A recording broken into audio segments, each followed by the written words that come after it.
Welcome to this webinar.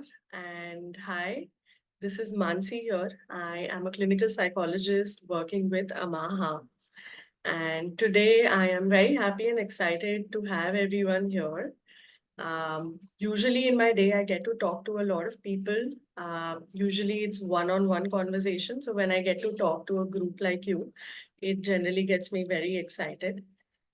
So I'm very happy to have you all here. And today's topic for our webinar is also something that is very close to my heart, which is essentially having a little bit of mental health awareness. Because right now, May is a mental health month, awareness month. I am just recovering from a cold, so you might hear me a little bit with a little bit cough and might see me taking a few stops to have some water. Please excuse that. And today we're going to be talking about mental health 101. Essentially, we're going to be talking about how what is mental health and how we can use certain strategies to take care of our mental health. This is literally the basic or the 101s of mental health.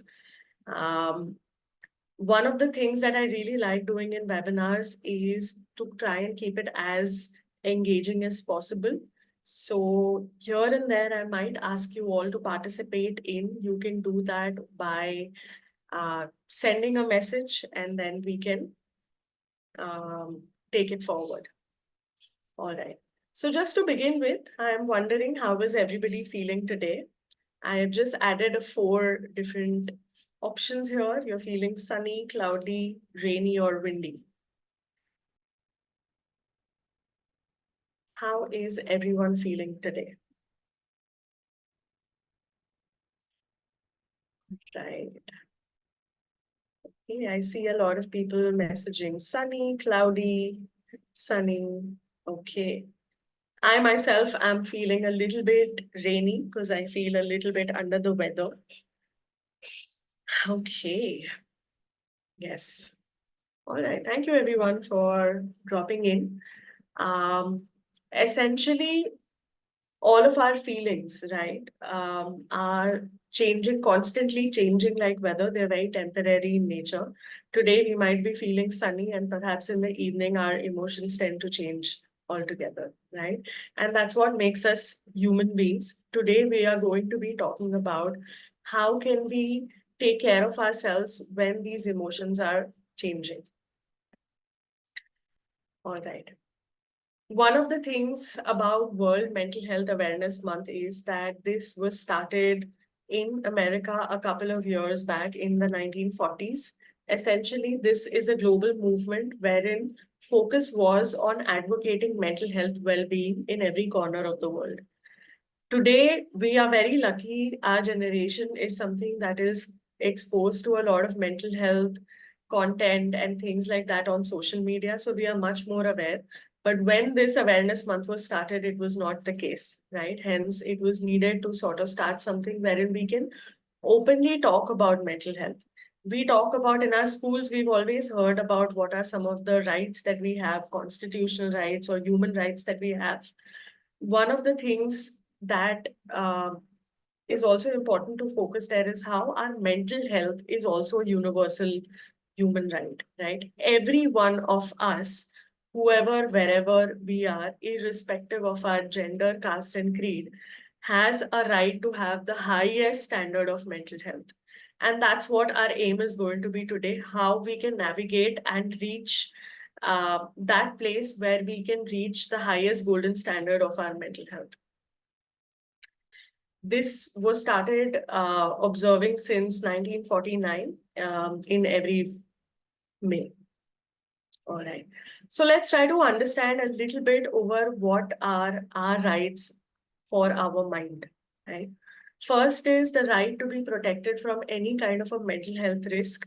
This could be any risk that come from a community level, from the government level, or it could come from smaller community, smaller family level, right? We all have the right to be protected from anything that can damage our mental health. Second, we have a right to be accessible, available, and acceptance of good quality care. Not only certain strata of people who can afford mental health, but this is something that should be accessible and available to everyone. right to liberty. For us, it is important to have the right to choose what kind of mental health services do we want. The client has a right to choose, say yes or say no to certain things for their own mental health journey. Right? Right to independence and right to inclusion in the community. The final one is very, very important because if you all are aware, a lot of years back when we were living in smaller communities, and this happens even today in rural communities, if somebody is seen to be having any mental health concerns, they are excluded from the community, right? They term them saying that ye pagal hai, inhe kuch nahi aata, and different things like that. This essentially is a right for each and every one of us to be included in the community, irrespective of our mental health concerns, right? We don't exclude anybody with cancer, for example. अगर किसी को cancer हुआ है, we rather go and support them. We don't tell them, oh, you have cancer, so we are not going to talk to you and you're not allowed to enter XYZ places, right? So, right to be included in the community is a very, very important one. Now let's talk about why are we really talking about mental health? Is it something, something that we should really discuss about? It's there everywhere. All influencers, all big organizations are taking big, big steps to sort of tackle this mental health challenges, especially after post-pandemic. But is this really a problem? The answer is yes. Mental health affects nearly 1 billion people globally. That's a really huge number. This also tells us that this is a very common concern that we have. 90% of those who are suffering from any kind of mental illness do not get the support that they need. What does this tell us? That we need to actively look out for what we can do to detect, identify if we are experiencing something, people around us are experiencing something, and to be able to give them the support that they might require.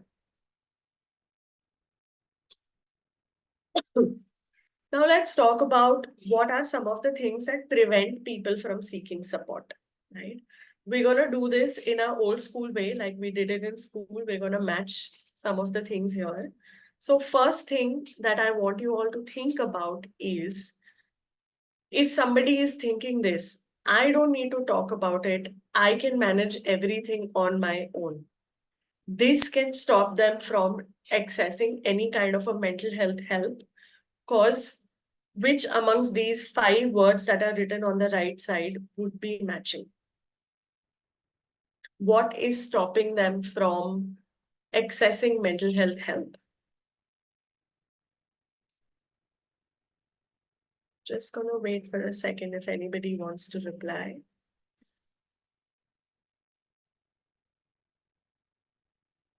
Okay. Yes, I can see some people replying.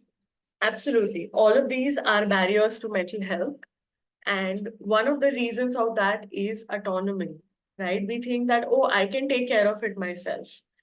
If we are having a physical illness, right? Let's say कि आपको 15 दिन से बुखार हो रहा है and it's not coming down. Do we think that, oh, I'll take care of it on my own. I'll have a dolo and I'll be fine. No, right? We do go to the doctor. In the same way, it's important to reach out for the right kind of help if we are not feeling okay. Second, some days I worry if I have upset God or karma, and because of that, I am experiencing all of these concerns. This is very, very prevalent in rural India, that I am being punished for something that I did. And this tells us that there are certain religious fears that we might have that stops people from taking some kind of a support. If somebody finds out that I seek therapy, they will make fun of me, right? They will think that I am weak, I am vulnerable. They will not give me important projects, right? This tells us that there is some sort of a stigma that some of us experience that we are fearful of, and that stops us from taking help. Oh, agar main clinic gayi and somebody sees me, what will I do then? Right? All of us Our country especially is bogged with the heavy weight of this stigma, right? It is in our hands to sort of be able to work around it and to be able to find some ways around it to lower the stigma or to completely make it gone. People who go to therapy are weak. I have heard a lot of people come and say this to me in my sessions that they feel weak because they have come to therapy. Sometimes it can be our personal attitudes, what we think of people who go to therapy, what we feel therapy is, or even attitude and beliefs about when we should take therapy. A lot of times, clients come to us when they've tried everything. They've gone to some babas, they've gone to medical doctors, they've gone to cardiologists, they've gone to everything in the world. And then when the problem has become very, very severe, is when they come to us. And that tells us that people have certain attitudes about when they should take help, right? And that's something to be taken care of, to be kept in check, because we want to go to therapy as soon as possible. We don't want it to wait tab jab bahut serious ho jaye. We don't want it to reach to that level. And last is, why is Rohan crying? He is a guy, he has to be strong, right? There are certain biases that we have against women, men, gender, different things like that, that tells us these could be certain barriers to accessing mental health help.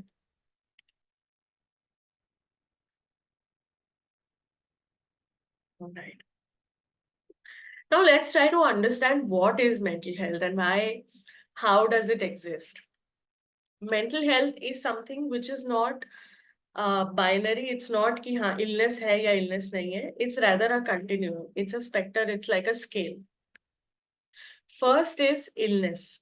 What does illness mean? कि कोई ना कोई distress है, we are suffering because of our mental health, and we are not able to do something that we have set out our goal to be. Right? Let's say if you've imagined that, okay, I am going to prepare for my exams from this day, but you seem to be procrastinating continuously. You're not able to reach the goal where you want to be. That tells us that, okay, maybe something is off with our mental health. So that is one aspect of it. Second aspect of it is called languishing, wherein there is no particular illness that we have. We don't have a diagnosable mental health concern, but there is a constant feeling that, hey, I feel empty or I feel stuck in my life. I feel, nothing is moving, kuch ho nahi raha hai, life boring lag rahi hai. If that is a constant feeling, that means that we are in the languishing period, which means it's a warning sign to sort of just talk to somebody to be able to check out what's happening internally with us. And the last part is flourishing, wherein हमारे पास कोई illness नहीं है, we are not feeling stuck, but rather we are feeling positive emotions and we are thriving in wherever we are. Mental health exists on this spectrum. We constantly keep moving from any of these ends. If you notice you are feeling stuck in a certain area of this, it is time to sort of reach out to somebody or just get a check in terms of what seems to be happening on the inside. All right. Let's watch this. Let me check if. Hmm. Let me know if you can hear the sound on this video.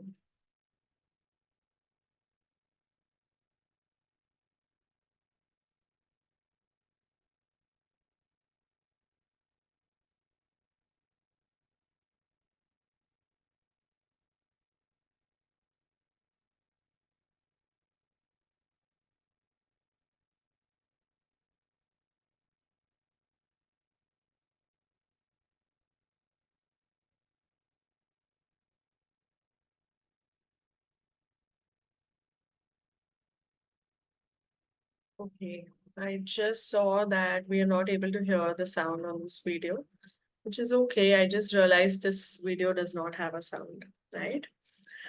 Um, right. So as we were watching this video, what came up for you, right? What is this person, this woman trying to do at work?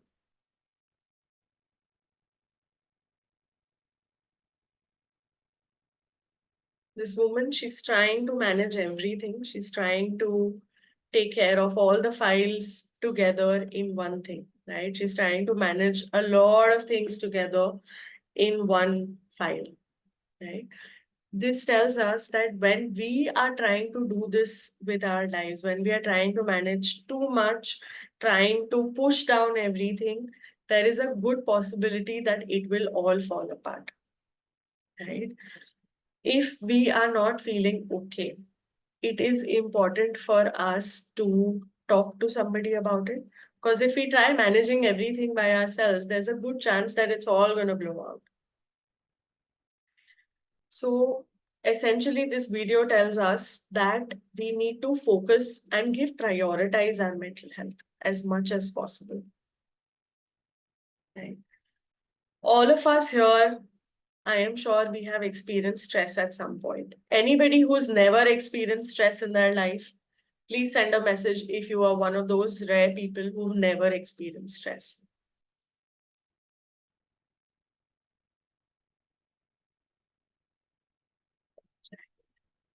Absolutely. Stress is something which all of us humans have experienced. Stress is a response जो हमारे nervous system से आती है when we have to do certain things, when there are demands that are put on us, our nervous system responds in a particular way, right? So all of us have experienced stress at some point. When our resources, whatever is needed to complete a particular demand or a particular task, is less, we don't have the correct resources for it, we don't have enough time for it, we don't have the energy for it. And when the demands are too much, is when we experience stress, right? Now, stress also can be of two different types. Stress can be something which is short term in nature, or stress can be something which can be long term in nature. Um, why we are talking about this, we'll get back in some time. But I want to check in about what are the different signs of stress that we need to recognize within ourselves. Because this will tell us that, hey, something is not working right.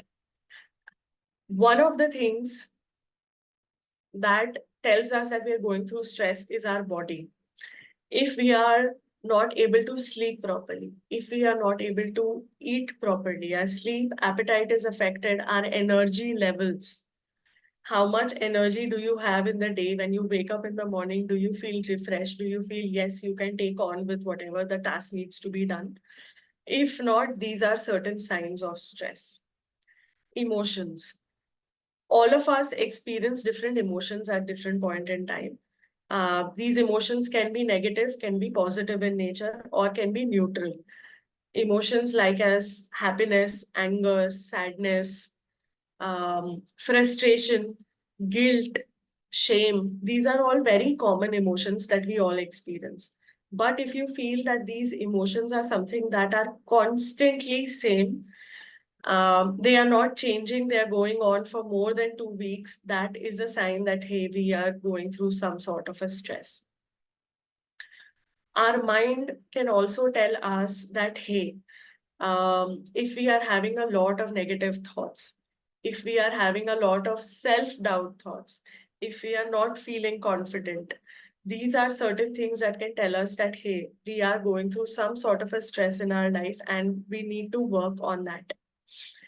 Whenever any of these signs are seen, these are like indicators, they are like signals, that tell us that, hey, look inside, we need to do something to manage our stress because it's feeling too much.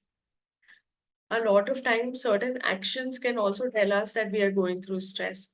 If you notice yourself that you have become more withdrawn, if you've started connecting less with people around you, if you feel that you have started using any kind of substances more often, like any cigarettes, alcohol, any other kind of narcotic substances, these are all indicators that our body is going through stress and that we need to take care of ourselves during this time, right? So I want you all to take a minute and see what are your usual signs of stress that your body tells you. Um, this might be able to help us understand that, hey, this is how you respond when you're going through stress. right? So our body, emotions, mind, and actions.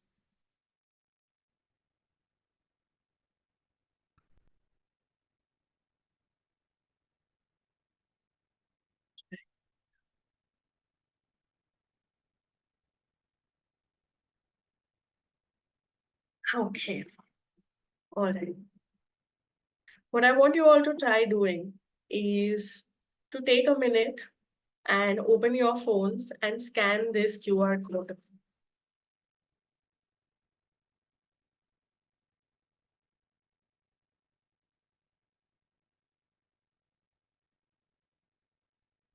as you scan this QR code, you will be taken to a website wherein you can answer the question that is on your screen.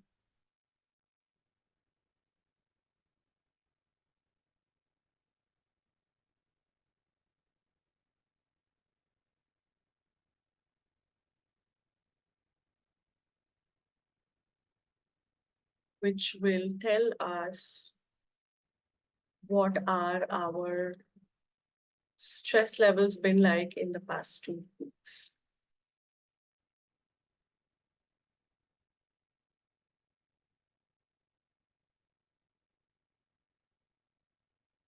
Okay. All right. As we see, people are responding. The highest one seems to be that I am stressed for a few days in a week, followed by I am somewhat stressed right now. And very few people, as we see, I am not stressed at all and I am always stressed. Why we are doing this essentially is to be able to assess where do we stay.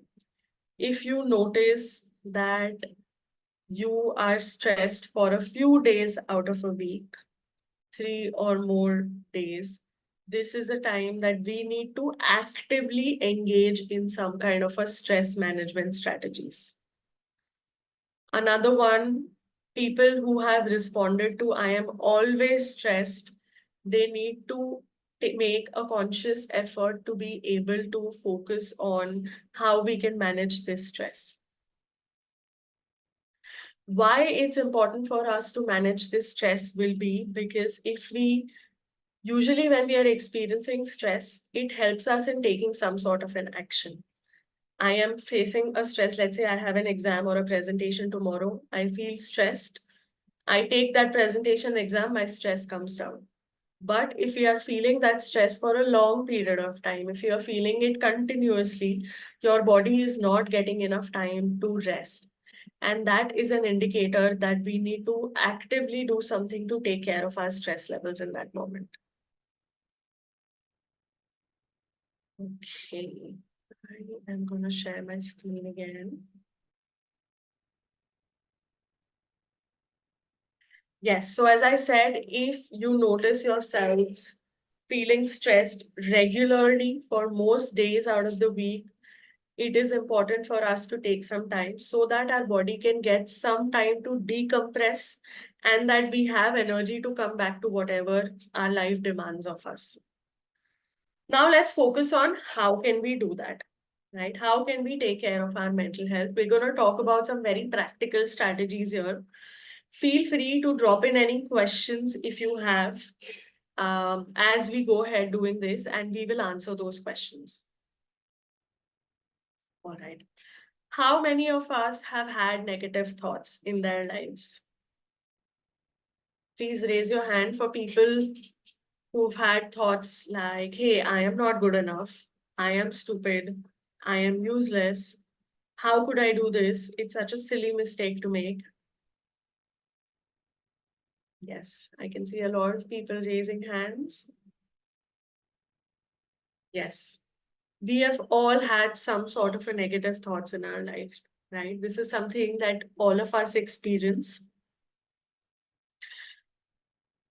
We usually have about 50 to 60,000 negative thoughts in our mind every day. 80% of them can be negative, right? Hence, it becomes even more important for us to work on those negative thoughts. how are we challenging these negative thoughts? Our mind is a thought making machine. It will continuously keep having thoughts. Some of these thoughts can be negative, some are positive, and some can be neutral in nature, right? Sometimes these negative thoughts can be helpful because they help us in taking some sort of an action. If, let's say when we are reflecting about an exam that you've written, if you're able to go back and think that, okay, maybe these were the areas that I need to work on, it is helpful in nature. It is effective to have those negative thoughts because you're gaining something out of it. However, if you notice when you ask yourself that, hey, are these thoughts helping me in any way? And if the answer is no, it is time to change these thoughts. Because having a lot of negative thoughts is not going to help any one of us. Instead of that, we can try to change our perspective rather than asking ourselves that, oh, why is this happening to me? This is unfair. Different things like that. It can be helpful to change your perspective by asking yourself that, okay, what can I learn from this negative experience that I am having in my life?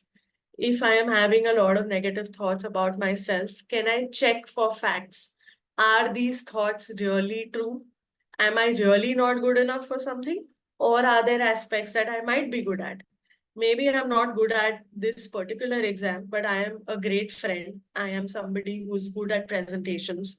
Perhaps I am something who likes to cook and is good at cooking. So there might be certain other things that you might be great at. So it's helpful to always check facts, check if these negative thoughts are completely true or not true. Another thing that we can take care of our mental health is by focusing on the positives. Because of evolution, we are built in a way that we are able to easily focus on the negative. Because when we were in the Stone Age, it was important for us to focus on what's negative, right? So that we could take care of ourselves for our survival. But now that is not the scene, right? We don't have any active dangers from any animals or other communities. um, it can be helpful to focus on positives, what is going well in your life. One thing that I like to do with most of my clients is to ask yourself every day, right? When you are at the end of the night, think about what went well in my day today. It could be perhaps that I had a good cup of tea. I interacted well with somebody. I had a comfortable day because of AC, let's say, for example. What is going well? One is that. Second, strengths. What are some of the strengths that you have, how you can use them, especially when things are not going well in our life? We all have gone through difficult periods in our journey, and there is a good chance that we may also experience them in the future. What has helped us to cope up with previous difficulties, and how can we use them today? This is something that can help us in changing perspective. This can help us to think about something long term, right? Let's say you're having a really terrible day at work. What can I learn out of it? Focusing on what you can control and what you cannot control. You may be able to control how you prepare for the presentation. We cannot control how the other people might react to that presentation. You can focus on what is in your control. That is your efforts, how you think, how you feel about something is in your control. What other people think, if they judge you or not, how they respond to you is something which is outside our control level. The more we focus on what's in your control, more we'll be able to feel more satisfied. Right. Building resilience. This is one of my favorite words. Essentially, it talks about how life throws us some challenges, and when it throws these challenges, we sometimes fall down. But the ability to be able to get back again and move on with life is something we call resilience, right?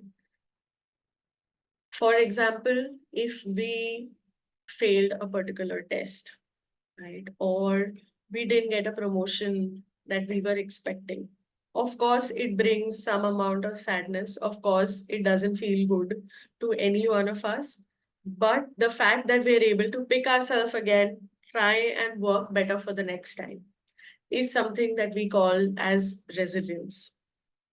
We're going to do a small activity after this. I am going to be showing some sentences that describes a person, a famous person, and I want you all to guess who that famous person is. These are certain stories of resilience of how these people come from difficult, adverse, challenging situations and how they've grown in life. All right. Are we excited? Okay. Who is this person? I come from a small town in Jharkhand. I used to work in railways to provide for my family, faced a lot of criticism and setbacks. All right. And is now called Thala or Captain Cool. Okay, I think most people are being able to reply and identify. Absolutely. This is MS Dhoni. MS Dhoni, as we know, used to work in the railways. And in spite of facing a lot of initial challenges and criticisms in his career, having an illness that set him out of playing for a couple of years, that even in spite of all of this, he was able to get back to his game, right? Something that he was passionate about. And this is a very good example that tells us how resilience comes in play. When we are going through some of the worst situations in life, there is still hope. There is something that we can still do to come close to where we want to be. All right. Great job, everyone. All right. How about this? I come from a very small town in Haryana called Karnal. Since a very young age, I was determined to explore space, defied all gender stereotypes, and became India's first woman astronaut. Absolutely. All of you are absolutely right. It is Kalpana Chawla. Um, Something very interesting about her life was that she comes from a very small community wherein there was a lot of do and do's about what women can do and cannot do, right? In spite of everything that she saw in her community, she was the first Indian astronaut, woman astronaut, to be in the space. And everybody remembers her name. This again tells us about how life can give us a lot of challenges. Now, these are certain people that all of us are aware of, but even on a very small level, all of us also come with different kinds of challenges.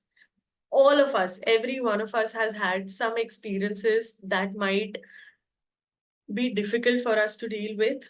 However, resilience is a quality that we are all born with. So that is something that we need to tap into, and we need to believe in that resilience for ourselves that can allow us to go on with our life. Okay. All right. Now talking about a very important aspect of taking care of our mental health is cultivating self-compassion.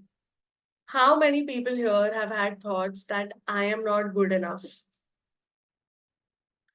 Or when they fail at something or when they make mistakes, there are thoughts that come to their mind that, oh, this is very bad. I should not have done this. How can I make such a silly mistake? I can see a lot of people raising their hands. Yeah. Most of us have had these thoughts that come to us, right? Especially when we are faced with rejection, when we are faced with any kind of failure, when we make mistakes, especially in those times, we get these thoughts. Usually, all of us also have this part of us, this that is very, very critical of ourselves. How can you make such a mistake? It's so dumb, you're so stupid, you should not make these mistakes, things like that, right? In those moments, it's important for us to develop self-compassion. Essentially, it is an antidote to criticism, imperfection, and failure. All of us are imperfect. All of us have failed at something or will fail at something. We all have experienced rejection in some ways. If nothing, we've at least experienced rejection from auto drivers saying hum nahi aayenge, or Uber drivers, right? This is a very normal part of life. When we are faced with these situations, it can be helpful to develop a very loving and kind, understanding inner voice. First of all, we are already feeling low that something bad has happened in our life. And then on top of that, we are being critical, right? That, oh, this is not right and this is not how it should have happened. It only brings our morale down. What we can do instead is we can develop a way to take care of ourselves by being understanding of ourselves.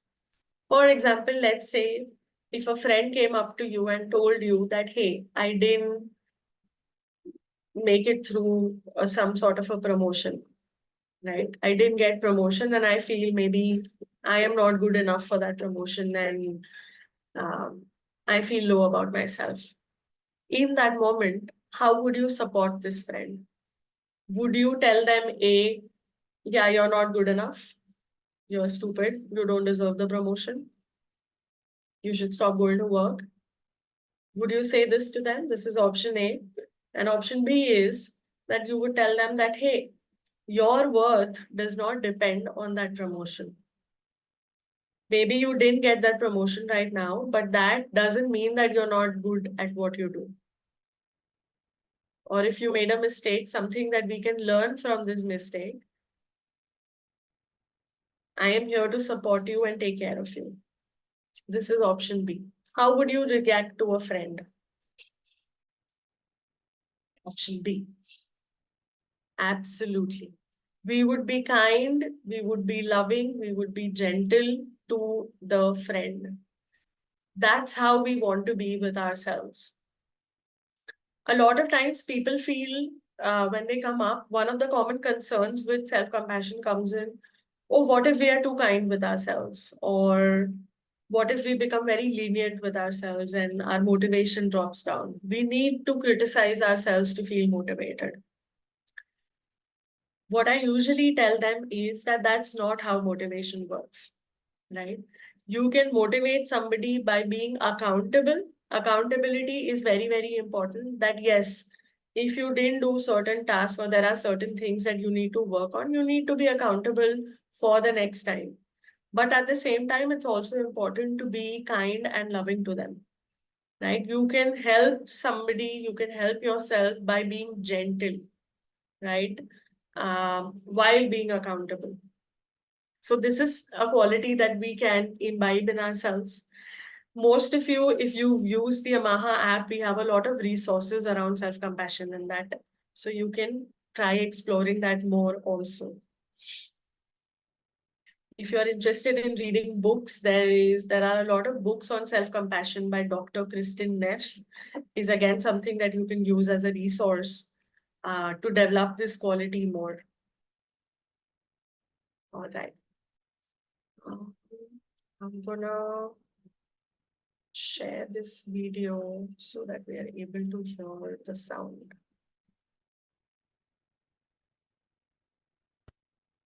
Okay. This is a video that I came across very recently and it really touched my heart about how power of encouragement and motivation can help. So I'm just gonna play this video and we can discuss it. Best of luck, Sneha.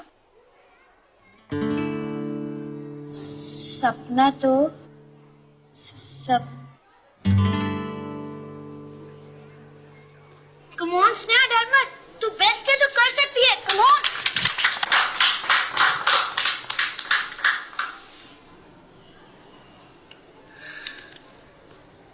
सपना तो सपना होता है, ना कोई बड़ा ना कोई छोटा होता है, मम्मी मेरी कहती है।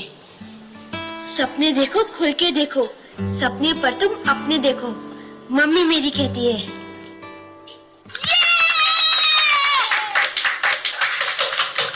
करण, आपकी बारी। Come on Karan, all the best.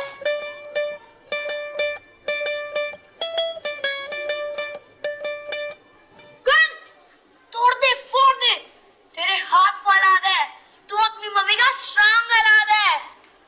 Ayush, sit down.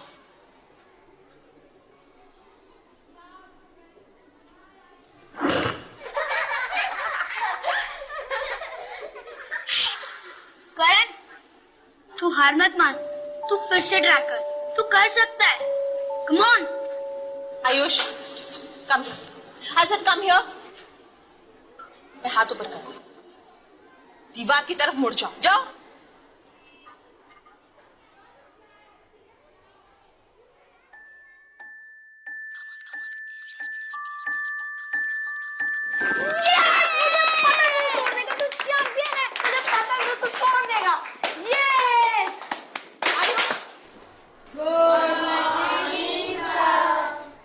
Ayush, तालियां बहुत हो गई।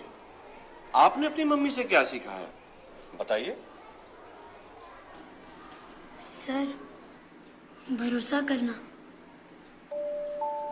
मम्मी कहती है कि अगर कोई भी अपना हौसला खो देता है तो उसका भरोसा बनना चाहिए, हौसला डबल हो जाता है।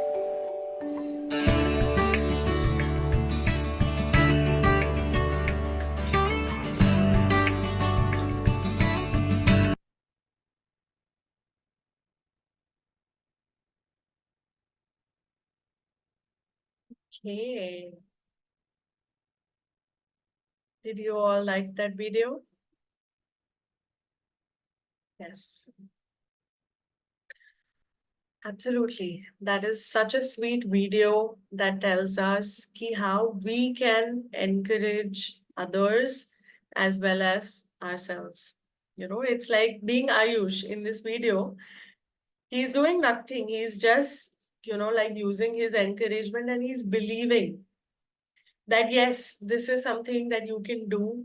He is pushing his friends that you can do it, right? Even when they don't believe in themselves. So you want to be that inner champion for yourself, that yes, you can do something.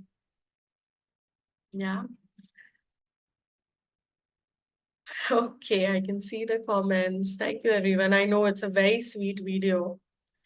And something to learn from this video of how we can, like be our own cheerleader.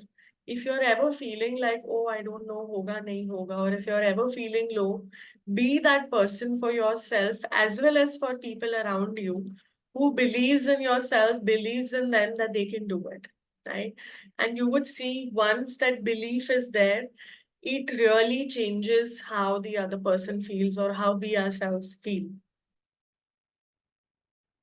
Okay, right.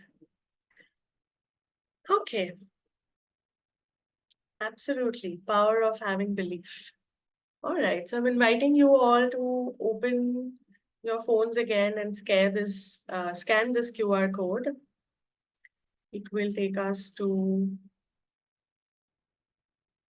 another question, which is on self-care. Just answer that question.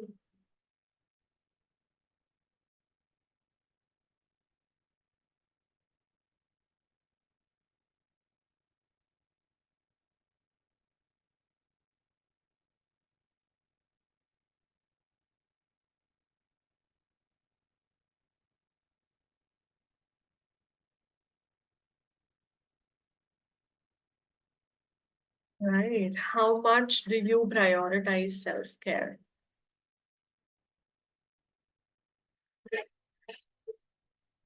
This is only an attempt to understand what is our relationship with self-care. Some people, कुछ लोग होते हैं जो बिल्कुल prioritize करते हैं अपनी self-care को always, right? Some people नहीं कर पाते हैं perhaps life की कुछ और demands हैं, or it could be perhaps that we never gave that much importance to it, or sometimes we don't find the time for it, right? I am seeing most people are on occasionally prioritizing self-care. Some people rarely find time for self-care, and some people never prioritize self-care. So I'm not going to focus on why it is important to prioritize your self-care. I think that's something we all know with whatever we've covered in this webinar today. But it is what I want you all to take away from here is to see where you see yourself in this bar today. And for the people who are coming in rarely finding time for self-care or never prioritizing self-care, see if we can intentionally make some time for it. Even if it means 2 minutes in a week. We can start from there, right? मैं नहीं कह रही कि हर रोज 1 घंटा आप ले लें निकालो. Maybe we don't have that kind of a time, right? But maybe 2 minutes consciously in the week से शुरू करके we can increase it to 2 minutes, let's say 3 times a week or 4 times a week. You can do this. Why this is important would be for us to be able to continue with our life's demands, right? It can be helpful to focus, prioritize yourself so that we are in the flourishing stage of our mental health and not in languishing and illness. So that we can avoid any kind of risks to our mental health, right? जैसे हमेशा कहते हैं that prevention is better than cure. In the same way, if we take care of our self-care, our mental health in small ways, we can have really big effects because of that. All right.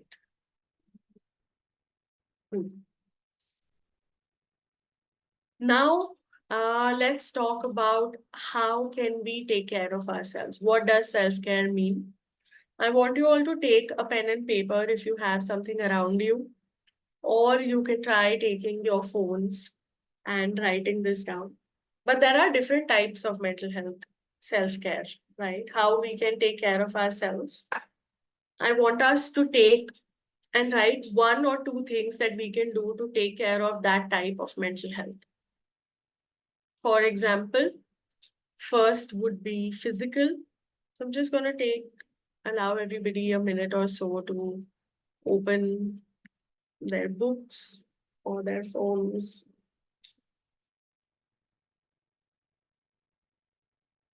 First type would be physical self-care. How do you take care of your physical self-care? You can also drop it in the chat. It could be exercising, it could be sleeping for 8 hours, it could be eating healthy, balanced meals, it could be yoga, it could be walking, it could be just resting. Sometimes your body is tired and you just want to rest. So allowing yourself to rest, that is also self-care.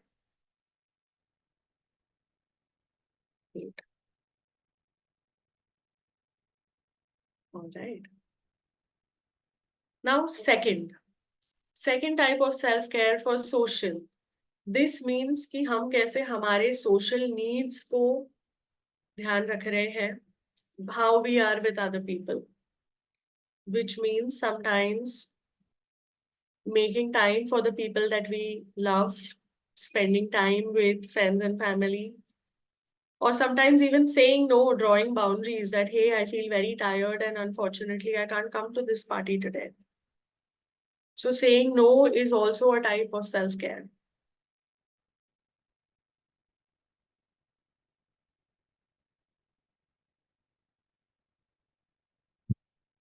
Third type of self-care is the spiritual kind. What are we doing that can help us grow from where we are? That can help us feel more spiritually grounded.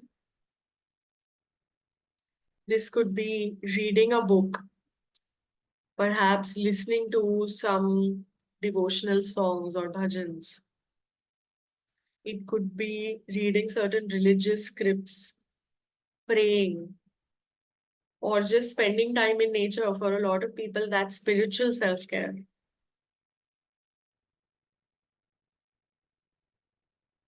So just taking in a moment and see what you do, or perhaps what you would like to try. All right, I can see spending time with pets. Absolutely, that's a big one.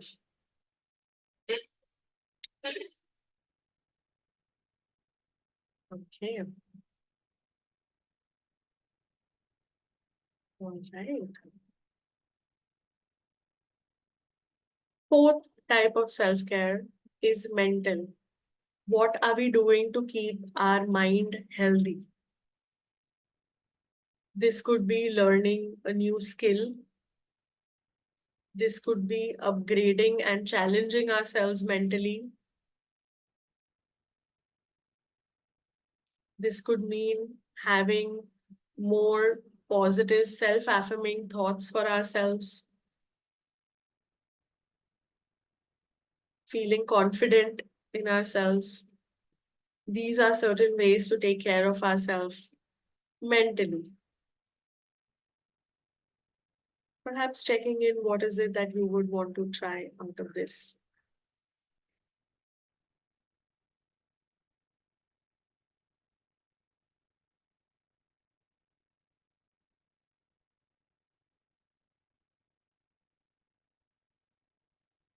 All right. And last one would be emotional self-care. One of the most important things in emotional self-care is allowing our emotions to exist. If we are feeling some negative emotions, like we are feeling worried, we are feeling tensed or anxious, we allow ourselves to feel that way rather than not allowing us to feel that way. कि नहीं मुझे anxious नहीं feel करना है, I should not feel this way, right? So really allowing ourselves, you would notice that when we allow ourselves to feel a certain difficult emotion, that emotion, we become more resilient in managing that emotion. We feel more confident in managing that emotion. We are not running away from a particular emotion. Right. So these are certain ways of how we can take care of our mental health. Okay. Another fun exercise, try and solve this in your head. I know I can't.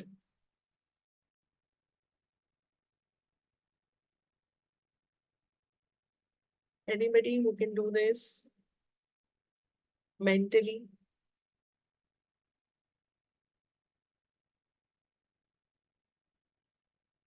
Right. It is difficult, isn't it? We are used to sort of wanting to write it down. It is hard, right? Imagine how hard it might be to keep track of all the factors in our life without writing them down. The way when we solve maths, it becomes easier to write it down. In the same way, when we write down about our thoughts and our feelings, it becomes easier to manage. So one of the things that we can do would be to develop a sort of a journaling habit that allows us to deal with whatever is going on in our life. Right. Some of the things that can be done to develop a journaling habit, just written, have given some prompts here. You can take a picture of this, of these journaling prompts. When you're trying to do it at the end of the day, um, it could be helpful to reflect on these questions.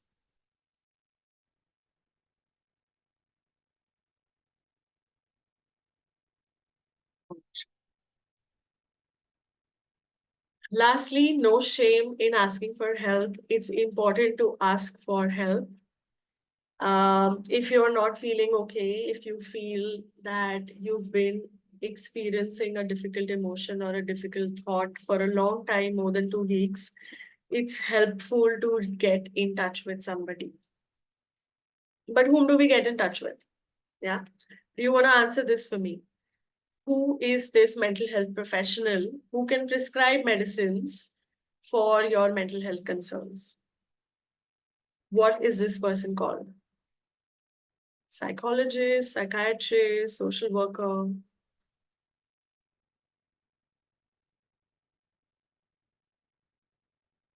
Okay.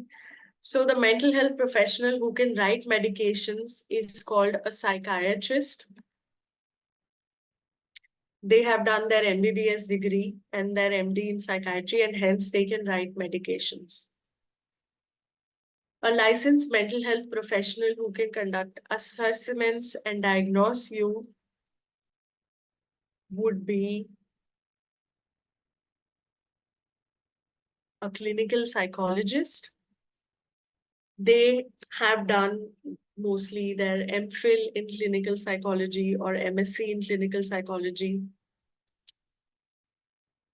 A trained therapist who can improve your well-being by talking to you by using certain interventions from therapy techniques is called a counseling psychologist.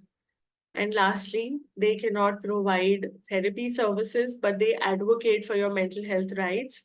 They are called social workers.